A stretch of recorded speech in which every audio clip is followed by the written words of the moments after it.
घरचे तिच्या मागे हात धुवून लागले होते. आशाच ती लग्नाला तयार झाली. मुलाच्या बाबतीत काय सांगायचं. श्रीमंत बाबाचा एकुलता एक मुलगा होता. गावात कुणाशीही भांडण करायचा. तिचं मन बैचेन झालं होत. ती वयाने खूप लहान होती.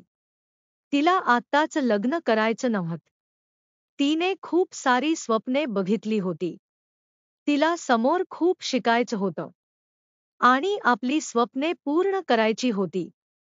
पण आईवडीच्या गरीब परिस्थितीमुळे तिला लग्नाला मान्यता द्यावी लागली, कारण तिने आपल्या आईवडिलांचा विचार केला होता. या विचारात तिचं मन हे खूपच बैचन झालं होतं. तिने पाहिलेले शिकण्याचे आणि आयुष्यात काहीतरी करण्याचे स्वप्न तसेच राहिले होते. तिच्या मनाच्या इच्छा परिस्थितीमुळे तशीच राहिली होती. त्यामुळे आपल्यावर आलेली परिस्थिती ही माणसाला जगणं शिकवते.